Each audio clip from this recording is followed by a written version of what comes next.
8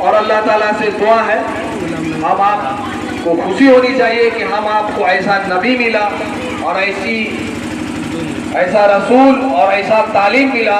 ہم آپ کو اس کو محبت پیش کرنی چاہیے اور اس میں اگر کوئی حضور صلی اللہ علیہ وسلم کے شان میں گستاخی کرتا ہے تو آپ کو برجستہ اسے روکنا ہوگا. یہ عشق رسول کا تقاضا ہے کہ آپ صلی اللہ علیہ وسلم جس طرح سے یہ ظالم حکومت آئے دن کیسے کیسے لوگ کو سامنے موڑا بنا کر کے پولیٹیشین جو ہوتے ہیں وہ خود نہیں بولے, وہ شیطانی چال جو ہے وہ چلتے ہیں. تو اللہ تعالیٰ ہم آپ کو عشق نبی صلی اللہ علیہ وسلم عطا کرے اور اپنے نبی صلی اللہ علیہ وسلم شان میں اگر کوئی بھی گستاخی کرے اور ہم کو بھی اس کے کسی گستاخی نہیں کرتے ہیں وہ شریعت کا لحاظ رکھتے ہوئے, اس لیے کہ حضور صلی اللہ علیہ وسلم نے بھی فرمایا ہے جو غیر مذہب ہے اس کے بھی جو لوگ ہیں اس کی تو عزت کرو, آپ اس کو بھی برا بھلا نہیں دیجیے تاکہ وہ بھی ہمارے کسی کو برا بھلا نہ کرے, اس کا لحاظ رکھے. اللہ تعالیٰ سے دعا ہے کہنے سننے سے زیادہ عمل کرنے کی توفیق رفیق عطا فرمائے. آمین. وما علینا الا البلاغ المبین. آئیے اب آپ صاحب امام صاحب کی تقریر سماعت ہو.